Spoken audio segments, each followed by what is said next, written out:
So on this week's Connected Learning, I've cheated a little bit. I have one of my students from Beijing, Vic, who's come to talk about his learning experience. It's a little bit different from the Connected Learners we've had so far because they've just been working for a very short time on developing their multimedia skills. In Beijing, my students have a full year, and Vic is halfway through that, or a little bit over actually, probably two-thirds of the way through it. I just wanted to bring him in and get him to talk a little bit about his projects, and he will share some links with some of the things that he's done so far this year. His final project won't be due until the end of August. That will be the final project he does at the end of the year. But in a very short space of time, Vic, who's been concentrating 100% on this, has really come up to quite a reasonable standard. So maybe, Vic, you could just introduce yourself a little bit, who you are, where you come from, how you got into sort of multimedia journalism, and a little bit about your journey so far on the course in Beijing. Okay, hello everybody. My name's Vic and my Chinese name's Zhang Wei, and right now I'm 24 years old, just graduated from Beijing Foreign Studies University. I majored in international journalism and communication before, and after my graduation I directly entered this course learning multimedia journalism because I was quite interested in photography, and I wanted to develop my skills in multimedia. And I've been concentrating on this project of the Plato Dream, which tells a story about a group of orphans and children from the poor families having this chance of studying in a charity school. So that's my project. So when you first came on the course, you had some photographic background, very little video, I think, from what I remember of what I saw when you first came in. What do you think were the key challenges, and where do you think were the points in the course where you kind of suddenly everything clicked, everything came together and you thought, I've got it, it's working now? And any kind of learning tips that you would give to students or photographers who are about to go through the same path? Yes, actually I've learned a lot, I think, during this year of learning. So at the beginning, I thought it could be easy for me because I have some background of photography, like for 2 years. And I think videoing with a digital camera is something like taking pictures. But then I realized that it's much more difficult than just taking the pictures, because it's different. Because if you want to take a picture, you just want to catch the moment and just frame that moment.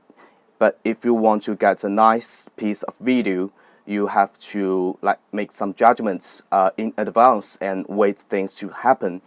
I did some video before, but I cannot do anything like that because we're doing journalism and I cannot tell the actors how to act. And the thing is that I may not have a chance to record the happening again. Okay, now Vic, one of the things that is great about your multimedia is that you've managed to bring that photography base that you came to the course with and kind of turn it into something that is linear, that is much richer, that kind of tells stories in a way that your photographs weren't able to do. What do you feel, what do you feel is the strength of video over photography? And you still are taking great still pictures as well, and you're still using those within your multimedia projects. But when you put a project together, you kind of think about how the text is going to be used, how you're going to use infographics, how you're going to use video. What do you think are the differences? And where does video play, or what points does video play in the way that you're telling stories now? Yes, I think I may start with the pictures, because when I actually begin to take up video, I realized that taking picture is the best way of freezing a moment. compared to that, I think the videos is good at providing the whole happening of one thing, like how it develops, and it's more easy to understand by watching a video than to try to get the whole event out of a single picture. So, Vic has, I kind of highly recommend that anybody following this course goes and have a look at some of Vic's course, because it's a great example of what somebody can achieve in a relatively short space. I mean, you've been studying this now for a little over 6 months, and in that time you've really managed to get up to what I think is a pretty good level, and you know, people can judge it for themselves. So have a look. You've been in a Tibetan art school out on the Qinghai Plateau, and you're about to go back there for another few weeks or so to finish the project off, right? You know, what are the challenges working in a place like that? It's high altitude. People don't necessarily speak your language, although it's in China. They're speaking Tibetan, most of them, rather than, or one of the Tibetan dialects rather than Mandarin. You know, how have you found that whole experience? And what are the key things that you've learned? That's more the point. Yes, I've encountered several problems on my last trip to Qinghai. Actually, the first of them is the high altitude sickness. I was sick on my first and second day of shooting, but I had only 4 days shooting there, so I was really worried about what I can get out of that trip. And despite I prepared some medicine, I still felt headache, and also I had some fever. But then a teacher of the school took me to their doctor, and they gave me some like magical medicine, and I felt much better. Okay. So, so the health thing was a big thing. But what about structuring the story and kind of getting yourself organized before you went? What were the key things that you did? We've had Vera, who was on last week, who was talking a lot about, she's just finished her first multimedia piece, and she's saying that, you know, if she was to do it again, that she'd really think about interview and where the interview is going to be going, and what a key part that plays when it comes to editing. I mean, how did you manage to sort of structure that? Because I know that you had a few key characters that you kind of located before you went there. Yes, I think one of the biggest challenges I had for this project is structuring my story, because the school is located in very remote place in China, and I literally can find little information about it online. So it took me 2 months to make my first contact with the school of their headmaster.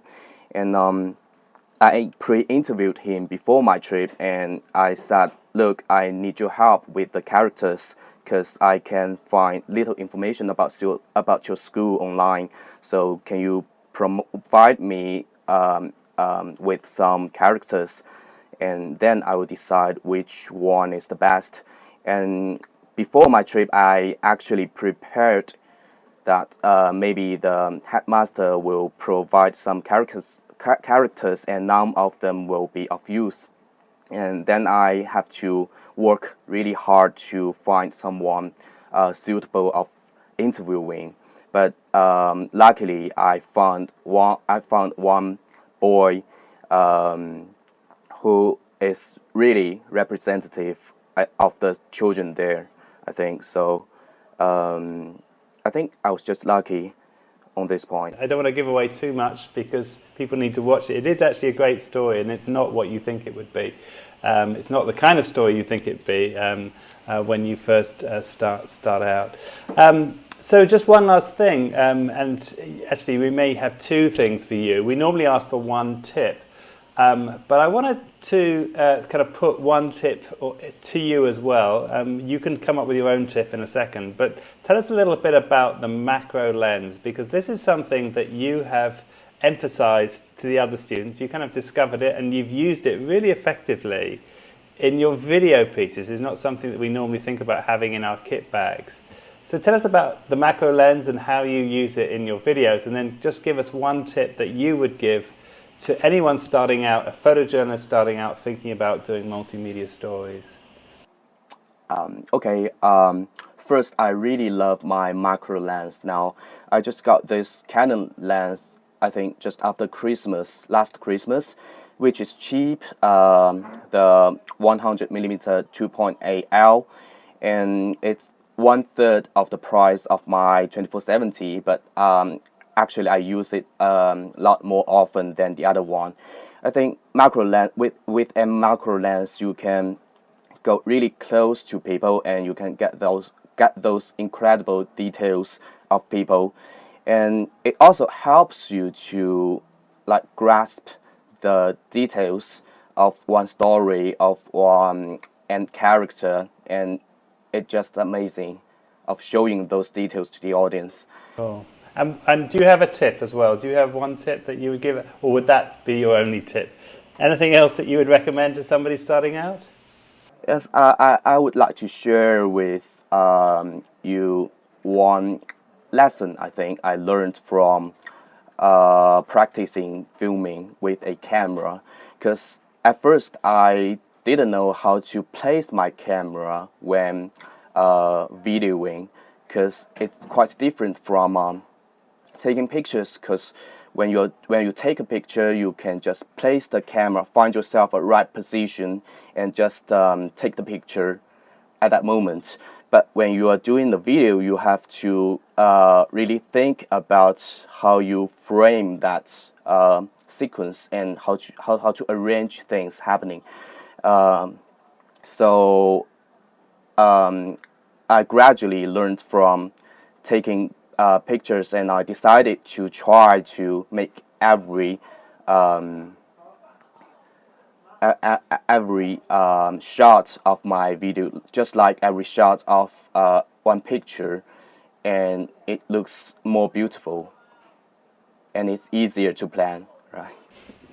No, thank you very much, Vic. That's a great tip. And, I think that it's so easy as a stills photographer just to think, okay, I can handhold this shot, or I can handhold this shot, but it never really works. It never looks really good. I mean, depending on the scene and the feel of the way that you shoot.